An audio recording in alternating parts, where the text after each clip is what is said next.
Hola a todos, me da muchísimo gusto saludarlos. Yo soy Carol Perelman y tengo el gusto de platicar el día de hoy con María Richardson, quien tiene una licenciatura en Humanidades de la Universidad de Yale y una maestría en Escritura Creativa de The New School. Pero ella es parte del grupo Millions Missing México, que participa en un movimiento global para visibilizar y abogar por un mayor apoyo e investigación biomédica en encefalomielitis miálgica, de lo que vamos a platicar el día de hoy precisamente. María ha traducido al español material de Open Medicine Foundation y de MEA Action y del documental Forgotten Plague, que se los recomiendo muchísimo. Ha publicado artículos sobre la vida con encefalomielitis miálgica en Vice y en este país, porque María es una persona que vive con encefalomielitis miálgica, con este síndrome de fatiga crónica. Y por otro lado tenemos, y saludo hasta Austria, al doctor Francisco Westermeyer, quien es chileno, es bioquímico, doctor en fisiología, y desde 2018 a la fecha ha liderado una línea de investigación en la Universidad de Ciencias Aplicadas en la Universidad de Graz, que está enfocada precisamente en dilucidar alteraciones metabólicas y cardiovasculares en personas con encefalomielitis miálgica. Durante estos 4 años de investigación, su grupo ha contribuido con más de 6 artículos científicos en colaboración con distintos grupos de investigación y por supuesto que tener una visión desde la perspectiva de la persona que vive con esto y gente que está preocupada por entender los detalles de la encefalomielitis miálgica es sumamente relevante, así que bienvenidos a ambos. Muchas Muchas gracias por gracias. la invitación. Y bueno, Muchas gracias también. primero empiezo contigo, Francisco, porque me gustaría nada más que nos expliques brevemente, porque este nombre pues, no sé, enorme, ¿no? ¿Qué es la encefalomielitis miálgica? Y también podría llamarse entonces síndrome de fatiga crónica, ¿son sinónimos y qué es? Sí, bueno, yo creo que el término en sí, ahí María nos va a develar un poquito lo que significa justamente esta palabra fatiga crónica que no ayuda mucho digamos, a visibilizar la enfermedad. Por lo que, por el mal conocimiento que tenemos de la fatiga, tendemos a pensar que una fatiga es el estar simplemente cansado, pero es algo que no es así, desafortunadamente. Es una enfermedad multisistémica, eso es lo primero, lo más relevante, es decir, se ven afectados diversos órganos. Y una de las características más principales, teniendo muchos, digamos, elementos que podríamos destacar, es que las personas que padecen este síndrome no son capaces de hacer actividad física, incluso actividad mental o mantener una conversación les es tremendamente difícil. Entonces eso es uno de los signos quizás más relevantes de este síndrome, en términos muy generales. Ok, María, pues explícanos de estos términos y explícanos cómo iniciaste con esta etapa de tu vida. Sí. Pues sí, como dice Francisco, hablar de fatiga es como un tema curioso y delicado. Hay quien compara llamar esto síndrome de fatiga crónica como llamar al Alzheimer o el síndrome de estar olvidadizo, ¿no? O sea, realmente estás hablando de una enfermedad compleja que tiene muchos datos de problemas mitocondriales, metabólicos, y la clave es que no la entendemos bien todavía. Megan O'Rourke tiene un libro muy bonito. Ella no tiene encefalomielitis miálgica, tiene otra enfermedad crónica, pero ella utiliza la frase vivir a la orilla o al filo del conocimiento médico, que es lo que nos pasa a muchos de estos pacientes que tenemos esta enfermedad que comúnmente se da con un claro inicio infeccioso, ¿no? Comúnmente es postviral o postinfeccioso, con otras razones. Y que, como dice Francisco, si una cosa es fatiga, sí, pero es como lo que plantean es incapacidad de hacer lo que la gente solía hacer antes. Y seguramente hablaremos más con Francisco sobre esto, pero hay un largo espectro de posibilidades. Yo soy una persona que tiene enfermedad leve, que significa que puedo trabajar de casa medio tiempo, dando clases aquí en la computadora, porque me tengo que estar acostando antes y después, ¿no? Mi socialización es muy limitada, mis pláticas a gusto con las amigas de más de 2 horas y empiezo a sentir que el pecho se me oprime, los pensamientos no me están cuajando tanto. Y yo soy una persona que tiene esto a nivel leve, ¿no? Entonces, ya si vamos al nivel de gravedad intensa, y esto nos puede platicar después Francisco, porque él estudia en parte las personas de mayor gravedad, son personas cuyo sistema de creación de energía está tan dañado que incluso no pueden digerir ellos mismos la comida. Algunos son alimentados por sonda. Pero la noción de la enfermedad está muy estigmatizada, primero no se entiende bien, no se reconoce bien, entonces muchas personas igual la tienen y no lo saben. En México nos preguntan quién nos puede ayudar con esto y no tenemos nombres de médicos que darles. En Estados Unidos hay algunos, pero son tan poquitos que la mayoría de la gente no puede llegar a verlos, ¿no? Entonces, se estimaba antes de la pandemia que entre el número que da EMI Action es entre 15 y 30 millones de personas en el mundo tenían antes de long COVID, pero sabemos que después de la pandemia de H1N1, muchas personas desarrollaron encefalomielitis miálgica. Muchas personas después de mononucleosis, hay muchas distintas razones, pero entonces parte del tema ahorita es que muchas personas, quizá no todas las personas que tienen secuelas de COVID, pero muchas sí calificarán para este diagnóstico. Es una enfermedad muy discapacitante y de nuevo puede tener muchos distintos niveles de severidad. Un espectro muy amplio. Y eso me llega a preguntarte, Francisco, bueno, es un cansancio que no se recupera con el descanso. Es un cansancio que se exacerba con cualquier actividad física, social, mental, cognitiva. Y es un tema que presente y se estima en 2.5 millones de habitantes solamente en Estados Unidos. Y de pronto llega COVID-19.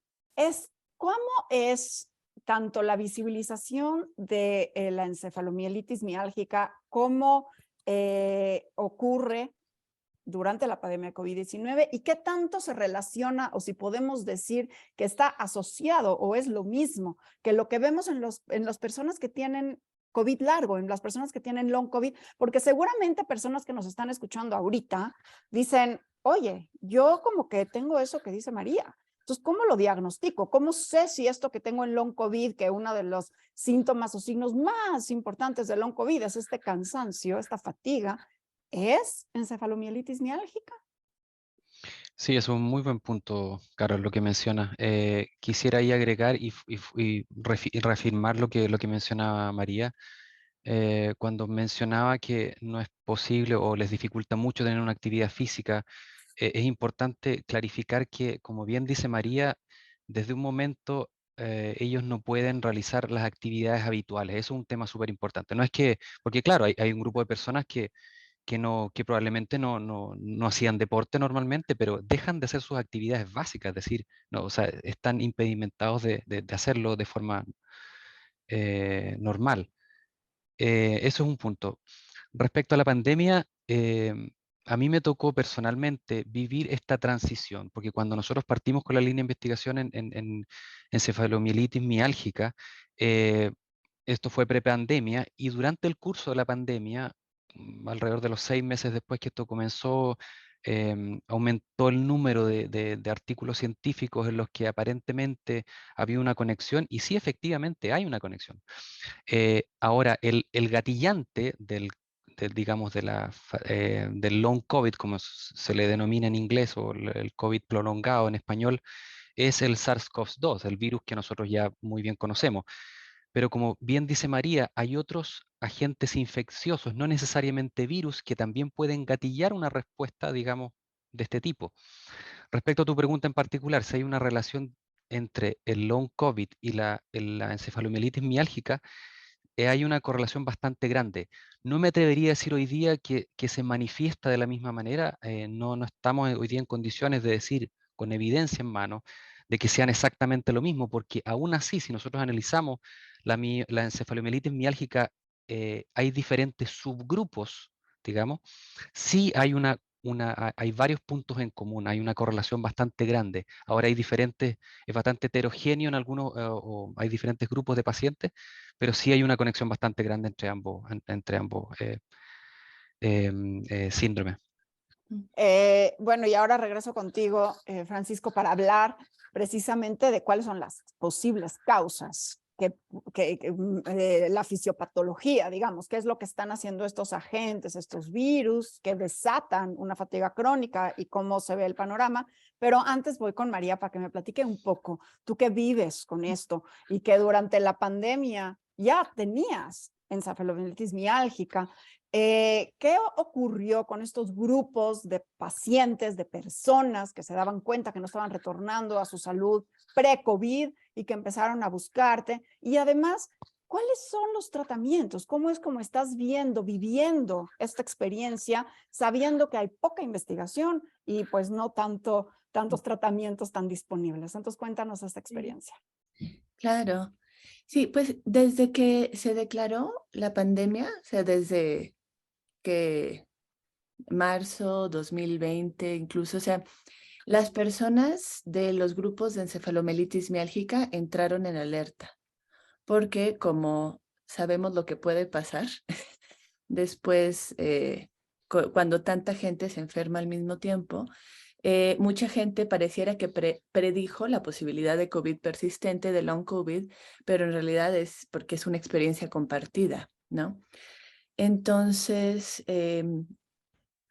nosotros en Millions Missing México llevamos reuniéndonos desde 2017, no mucho, simplemente nos reunimos el 12 de mayo, es el Día Internacional de EMI y otras enfermedades neuroinmunes.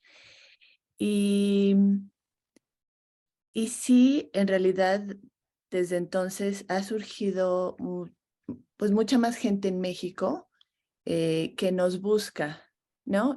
Han surgido grupos de long COVID distintos y todo, pero hubo ahí como una alianza bonita. Digo, ahorita ya me voy por mil tangentes, ¿no? Pero, por ejemplo, hay un libro recién que sacó Ryan Pryor, el director del documental Forgotten Play, que se llama The Long Haul. Él tiene EMI desde la prepa y luego le dio COVID, tuvo algún tipo de long COVID y conectó con muchas personas, pero habla mucho de la colaboración entre entre grupos de personas con EMI y personas con long COVID. Y muchos de los investigadores, yo conozco mucho los estadounidenses, el Open Medicine Foundation, Bateman Horn, Maureen Hansen, en Cornell, en Stanford, en Harvard, el Polybio Institute, muchos de ellos están ahora estudiando long COVID y buscando ver cómo es el proceso desde la infección, porque muchas personas con EMI, bueno, algunas dicen es que hace 10 años me dio mononucleosis, ¿no? Pero pues ya pasó mucho tiempo. Entonces, ver en vivo lo que puede ir sucediendo, si es persistencia viral, si es reactivación de otros viruses, ¿no? Si es una cuestión autoinmune. Entonces, ha sido bonito tener como ese apoyo, pero ha sido realmente muy triste para muchos de nosotros ver que tanta gente se va uniendo, va desarrollando estos síntomas discapacitantes, ya no pueden hacer lo que hacían para la chamba, planeaban tener hijos y ya no pueden tener hijos, son niños que ya no pueden ir al colegio, o sea, realmente, y que también vayan pasando por los mismos obstáculos que nosotros, que les digan que es estrés, que les digan que es psicosomático y que no haya un entendimiento de lo que decía Francisco, de la incapacidad de hacer actividades y muchas veces actividades aeróbicas. Un grupo que estudia mucho esto es el Workwell Foundation y Todd Davenport ahí habla de que el sistema de energía aeróbica está roto. Entonces, cuando tú le dices a un paciente, vuelve a rehabilitación, haz un poco más de ejercicio, el paciente está haciendo algo que su cuerpo no puede procesar. Entonces, para mí fue muy triste, muy difícil cuando varias personas con long COVID se acercaron y dijeron, es que a mí me dieron este programa de rehabilitación y yo estaba mal, pero empeoré. Claro. Y esa es la historia de muchas personas con encefalomelitis miálgica. Ahora, parte de lo que intentamos hacer ahorita con el grupo es compartir la información que hay. No hay cura, no hay tratamiento del FDA, no existe. No hay biomarcador, que eso nos puede contar más Francisco, pero sí hay como posibilidades de manejo. Uno de los síntomas que en mí empeoró en 2018 y afectó muchísimo mi movilidad es la intolerancia ortostática. Mi sistema autónomo central no hace lo que tendría que hacer cuando estoy de pie o incluso sentada. Aquí ahorita estoy con mi ritmo cardíaco medio altillo, ¿no? Y para eso hay medicamentos y otros tipos de apoyo que te pueden ayudar a controlarlo, ¿no? Igual con el dolor, igual con los problemas cognitivos o lo que llaman neblina mental, que es otro término complejo. Entonces, parte de la meta es compartir lo que ya sabemos que existe. Y el Bateman Horne Center y el Open Medicine Foundation están colaborando para que haya más educación médica, porque la mayoría de los médicos no lo reconocen. Y que reconozcan el post-exertional malaise, que es la clave de esta enfermedad, porque entonces eso indica que hay que tener cuidado con el uso de la energía para no empeorar. Claro, hay que ser ahorrativos, hay que saber Sí. a dónde asignarle nuestra energía que teniendo este malestar por post-esfuerzo, ¿no? El famoso Sí. POTS. Y Francisco, me gustaría saber entonces, irnos y tomando esta palabra tan importante que dijo María de los biomarcadores, hablar cómo es el diagnóstico, qué está haciendo tu laboratorio en cuanto a las hipótesis de buscar qué es lo que ocurre, porque pues hay muchos mecanismos que podrían estar jugando ahí un papel, pero hay uno en específico que tú estás investigando. Entonces, platícanos un poco. Sí, nosotros en particular estamos enfocados en determinar si hay algunos elementos del sistema cardiovascular que podrían estar alterados. Porque sabemos en general que, bueno, y esa fue nuestra primera pregunta, partimos de algo bastante general. Si estamos frente a personas que no son capaces de hacer actividad física y asumiendo que todos tenemos súper claro que el ejercicio es algo beneficioso, bueno, ¿qué pasa? Si el ejercicio es beneficioso para el común de la gente, ¿por qué para ellos es nocivo? Partimos de esa premisa.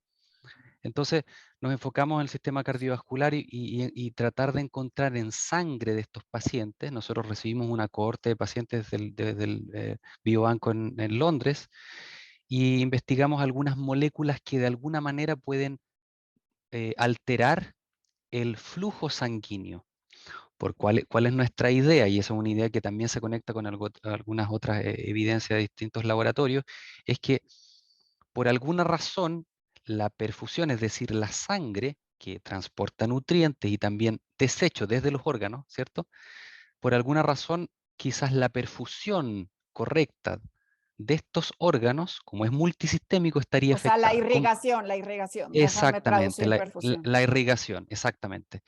Entonces estamos estudiando ahí algunos factores que regulan esos fenómenos de irrigación, en particular una molécula, un gas que se libera en nuestros vasos sanguíneos cuando nosotros hacemos ejercicio, y hemos ahí encontrado algunas cosas interesantes pero hay que ser súper responsables. O sea, nosotros estamos enfocados en un punto en particular, pero esto requiere, digamos, una búsqueda bastante más holística, porque como bien hemos mencionado, es multisistémico.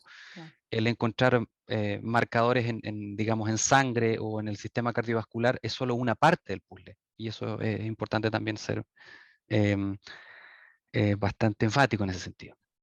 Sí, ahora, según datos del CDC, del Centro para el Control de Enfermedades en Estados Unidos, el 90% de las personas que viven con encefalomielitis miálgicas no han sido diagnosticadas.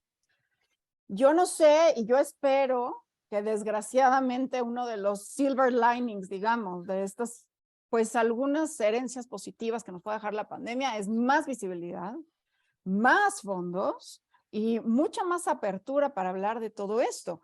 La pregunta es, María, ¿cómo lo ves? ¿Crees que estamos ya cerca o al menos estamos en el camino correcto? Y quisiera que pues hables un poquito de ello. Sí, yo sí tengo mucha esperanza porque se ve incluso en la prensa, o sea, simplemente el reconocimiento. Lleva ya tiempo que la prensa, ya sabes, una y otra vez, la encefalomielitis miálgica no está solo en tu cabeza, o ya sabes, no te la inventaste. Ok, pero esta vez cuando se habla de long COVID se habla más de la posibilidad de microcoágulos, ¿no? Que igual y no es la causa, pero es una representación. Se han encontrado microcoágulos en personas con long COVID y también ya en personas con encefalomielitis miálgica. Y simplemente ver las alianzas, ¿no? Los grupos que yo estudio, Francisco es parte o recibió como una beca de Solve-ME, que ahora, de una fundación que ahora también está muy enfocada en long COVID. Y sí está habiendo mayor comunicación, mayores avances. El tema siempre es que el dinero de la investigación vaya hacia gente que sí lo está estudiando. Estoy pensando en una conversación, esto fue un podcast, Brian Pryor citando a Michael Van Elsacker, que es con el grupo del Polybio Institute, ¿no? Y entonces Van Elsacker, que es un tipazo, además súper buen investigador, habla de cómo supongo que es una historia, ¿no? Alguien que está como buscando debajo de un farol algo, se le acerca a alguien más, ay, ¿qué perdiste? Y dice, mis llaves, se te cayeron por aquí, no, por allá, pero aquí hay luz, ¿no? Entonces es esta noción de si estamos buscando donde no hay, porque por decir, han salido algunos textos de no hay problemas bioquímicos en long COVID, pero pues sí, si sacas tú, si no estás buscando en el lugar correcto, no vas a ver las fallas. Y sí hay muchas fallas. También en EMI, aquí imprimí, digo, no lo buscaré, pero este es un buen resumen que hizo el EMI Action hace un montón, 2019, ¿no? Y lo divide en problemas metabólicos, del microbioma, cardiovasculares y autonómicos, inmunológicos. O sea, hay mucha gente estudiándolo, pero necesitamos dirigir bien los esfuerzos y la inversión. No, y ¿No? te escucho y estoy pensando en long COVID, o sea, es dificilísimo y en este momento disociarlos, ¿no? Y Sí. seguramente, como ya lo dije, o sea, personas que nos escuchan están viviendo con síntomas similares.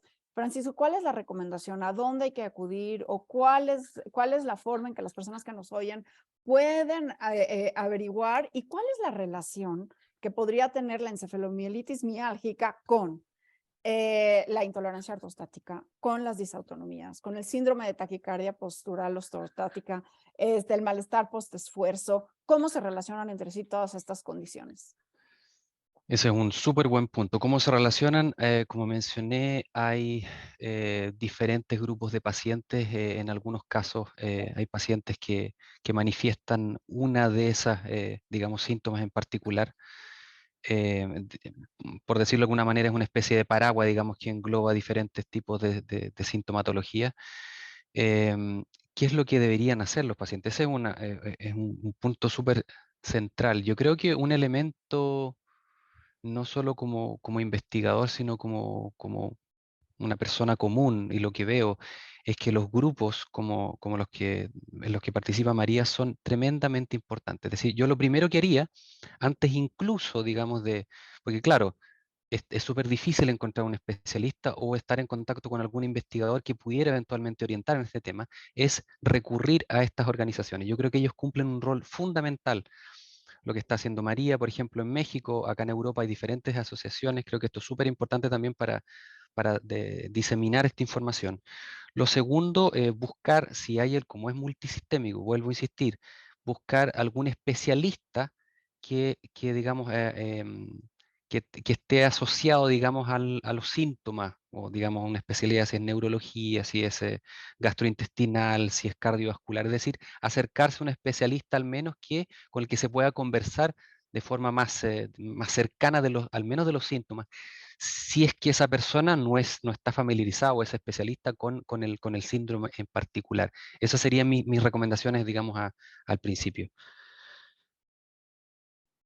Bueno, y ahora con long COVID hay personas que tienen fatiga y que se recuperan, es decir, que pasan 6 meses, 12 meses y que van recuperándolo, mientras que personas que viven con encefalomielitis miálgica, como María, no se han recuperado. Solamente parece que es el 5% quien logra una recuperación de encefalomielitis miálgica, mientras que 75% no puede salir de casa, no puede realizar sus labores, ¿no? Y bueno, 25% está postrado en cama, ¿no? Sin poder realmente ni siquiera realizar las actividades básicas de higiene y de alimentación.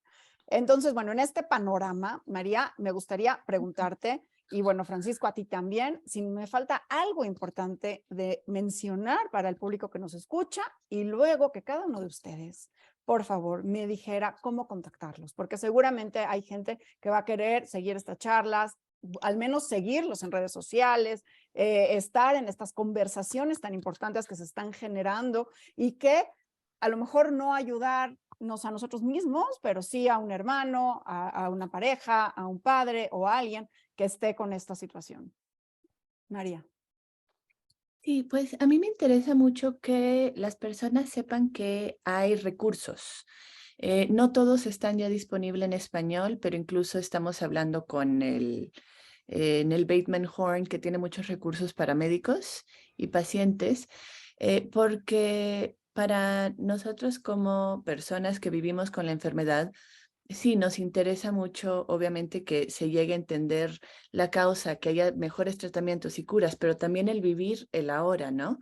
Alguien que nos ayude a manejar los síntomas, como decía Francisco, es ir a veces con distintos especialistas, pero pues la meta también es que entiendan lo que tú tienes, porque yo he ido con muchos especialistas que me ven disautónoma, que tengo disautonomía y entonces me ponen a hacer ejercicio porque no consideran que tengo malestar post-esfuerzo, ¿no? Entonces, como personas, es importante que tengamos esa información para poder medir hasta dónde sabe cada especialista, ver si es alguien que le interesa saber más. Nosotros siempre estamos buscando aliados médicos, tenemos así a una reumatóloga que sí lo sabe diagnosticar, ¿no? Pero nos hace falta gente hacia quien Cardiólogos, internistas, ¿no? cardiólogos, internistas, reumatólogos, sí. Nosotros estamos en redes como Millions Missing, estamos en Twitter, estamos en Instagram, estamos en Facebook, y también ahorita estamos como formando colaboraciones con pacientes y con investigadores en México de Long COVID.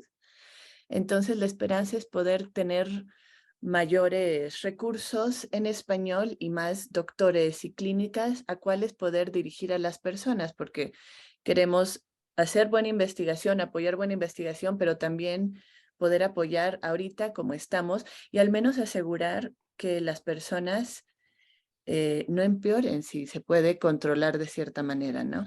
Así es. Y sigan a María porque es sumamente activa, pero además basada en evidencia todo lo que hace. Así que síganla, se lo súper recomiendo. Van a aprender muchísimo de ella.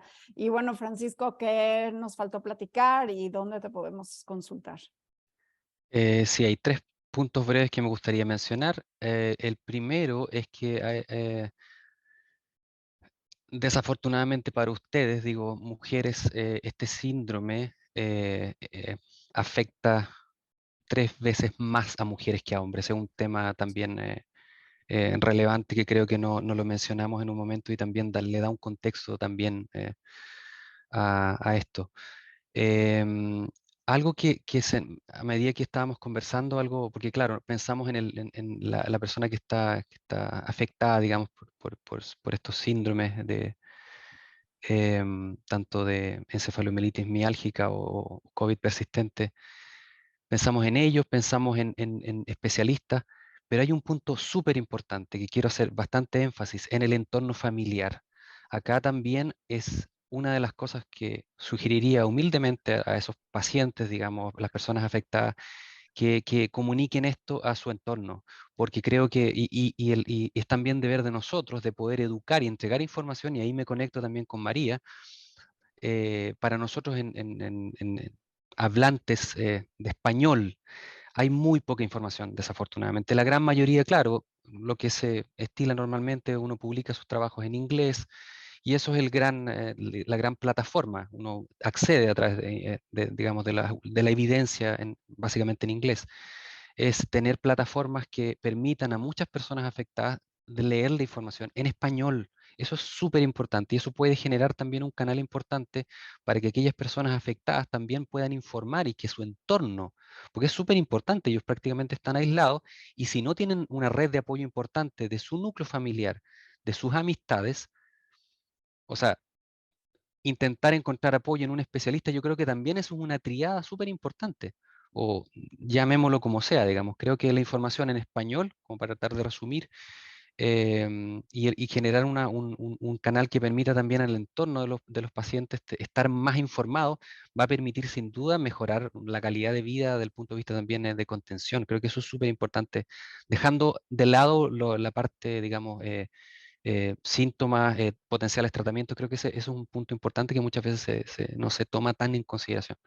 Eso sería de mi parte. Claro, y tocas un punto importantísimo, Francisco, porque además todavía no hemos identificado factores de riesgo más que posiblemente haber tenido una infección por algún virus o, por ejemplo, Giardia, o el tema de ser mujer. ¿Por qué las mujeres tenemos 3 veces más el riesgo de tener encefalomielitis miálgica? Es una gran pregunta. ¿Y cómo ves todo esto? Em, sí, nos hicimos la pregunta, bueno, que es una pregunta yo creo que se han hecho varios grupos. ¿Por qué razón las mujeres podrían tener una incidencia mayor una prevalencia mayor en mujeres que en hombres? Y estudiamos las hormonas en el fondo. Y ahí nos encontramos con algunas diferencias. Y aquí hay un punto súper importante. ¿En qué momento, por ejemplo, del ciclo menstrual, la muestra de sangre fue colectada? Porque una mujer, dependiendo del ciclo del estadio que esté, va a tener un nivel de hormonas distinta. Y eso puede influir no solo en el desarrollo, sino también en por ejemplo, cómo va a enfrentar un potencial patógeno. O sea, también eso es relevante. Entonces, cuando nos sumergimos un poco en la investigación y desde esta mirada pensamos, bueno, ¿cómo estamos diseñando nuestros experimentos o nuestros estudios? Son preguntas que debemos hacernos. Si uno mira hacia atrás y piensa las investigaciones en los años 80, 90, gran parte de las investigaciones, no estoy hablando solo de este síndrome, sino que en general, incluían los ensayos clínicos hombres de raza blanca. O sea, hay un tema que no hay que, digamos, no nos vamos a ahondar ahora. Entonces, si consideramos, por ejemplo, ese tipo de antecedentes, yo creo que aquí quizás lo que falta, y es lo que nosotros hemos ido tratando de hacernos preguntas que son relativamente sencillas, y utilizando un diseño experimental que nos permita responder esas preguntas sencillas. Es decir, información, por ejemplo, de en qué momento se estaba menstruando o no, en qué parte de su ciclo estaba, cómo podría afectar esas hormonas, qué síntomas tenía en ese momento, porque ahí podemos preguntar quizás, bueno, ¿los síntomas empeoran, por ejemplo, en estas fases del ciclo? Preguntas, volvemos a lo importante que es hacer una investigación centrada en el paciente, hacerlo más partícipe y preguntar efectivamente, no es solo digamos, una muestra de sangre, es decir, esa persona en esa ventana de tiempo estaba sintiendo cosas. Y esa información hoy día que no es tan cuantitativa, sino cualitativa, nos estamos dando cuenta, porque estamos realizando algunos análisis utilizando Machine Learning, nos está dando información tremendamente importante para estratificar estos pacientes. Toda esa información que antes no se tomaba tanto en cuenta, hoy día nos permite, en el fondo, colocar a un determinado paciente, a un cierto grupo.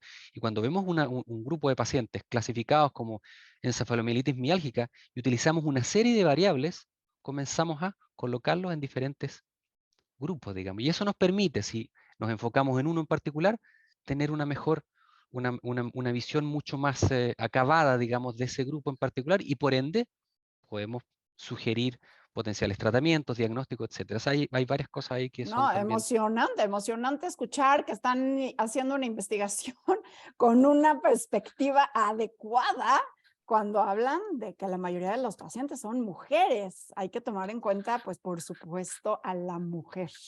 Ahí Sí. quiero decir María, algo, a ver, Carol, dime. discúlpame que te interrumpa y quiero hacer alusión a una colega, una gran colega, la doctora Romina Bertinat en Chile. Ella ha sido una colaboradora y por eso quiero mencionarla, porque ese tipo de preguntas vienen justamente en discusiones que tenemos, y es bueno que menciona a Romina porque justamente estas inquietudes provienen de interaccionar también en grupos multidisciplinarios en que incluyen también mujeres. Claro. Porque son preguntas que obviamente, no obviamente, quizás no está bien utilizado el término, desde nuestra perspectiva masculina, no son preguntas que nos van a venir al, digamos, de primera, en primera instancia. Entonces, también es importante, y esto engloba un montón de cosas también, el integrar diferentes posiciones, puntos de vista, y por supuesto que si estamos más abiertos digamos, interactuar de esa manera, el tipo de preguntas, eso es lo más importante. Las respuestas muchas veces van cambiando dependiendo de la metodología que estamos utilizando en el laboratorio. Si utilizamos un equipo mucho más moderno el próximo año, quizás vamos a encontrar que la respuesta no era A, sino era A.5. Claro. Interesante. Las preguntas son las importantes. Ahí es donde tenemos que volver un poco a conectar a los pacientes, a tener una visión mucho más holística, no centrarnos No, pues solamente en una cosa. ojalá más grupos pudieran evitar esos sesgos de género y hacer más investigaciones. En Ujú. ese sentido, María, querías decir. Sí, y aquí decir lo que dijo también Francisco hace rato de la importancia de involucrar a las personas que tienen la enfermedad eh, y simplemente de escucharlas, porque no es que todo el mundo tenga que vivir esta enfermedad para creerla, no es que todo el mundo tenga que vivirla para entender sus complejidades, ¿no?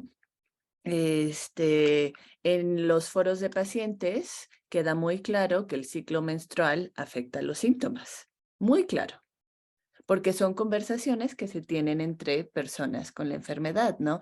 E investigadores como Francisco eh, involucran a las personas, a los pacientes, desde el diseño de los protocolos Ujú. hasta las consideraciones de distintos factores, y eso es lo que se ve mucho en el horizonte de la investigación, que son colaboraciones, ¿no?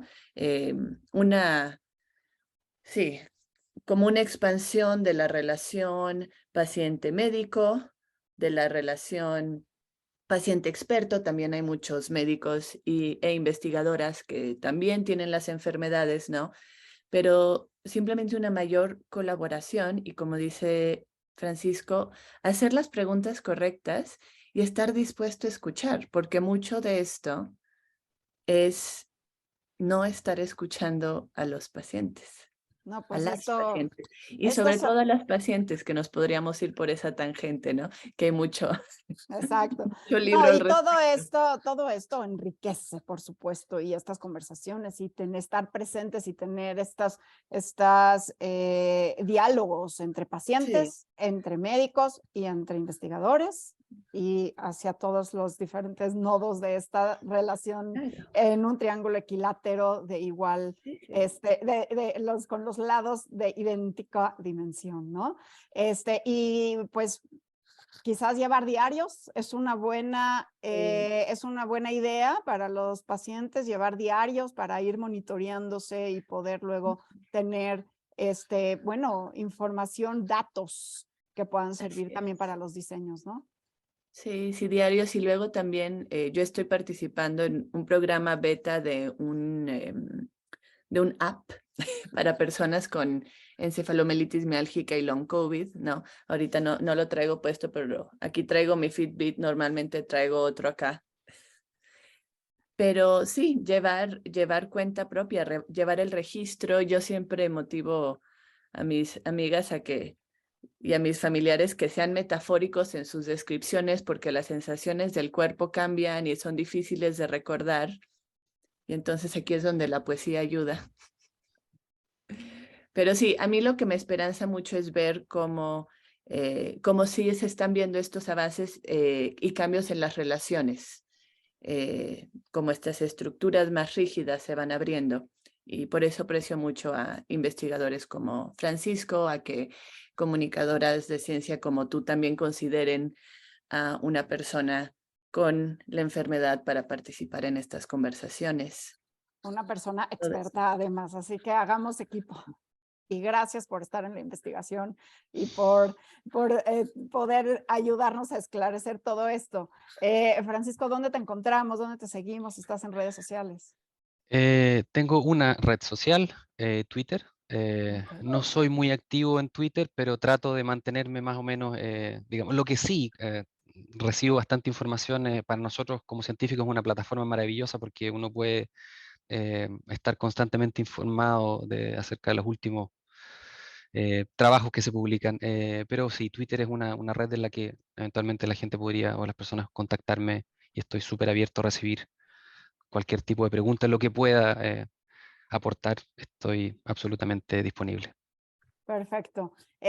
Bueno, pues creo que la moraleja de todo esto es seguir apoyando la investigación, seguir apoyando la ciencia, pero principalmente escuchar a los pacientes, escuchar a las Uf, por personas que supuesto. viven con encefalomielitis miálgica, y esto es un llamado a las familias, esto es un llamado a la sociedad y también un llamado a los médicos tratantes. Hay que escuchar a los pacientes que viven día y noche con esta enfermedad tan debilitante y tan discapacitante. Y les agradezco a ambos, María, que sean más días sin nubes, como lo dices en tus hermosísimos poemas, y pues Francisco, que sean muchos días de mucha luz para que nos indiques el camino.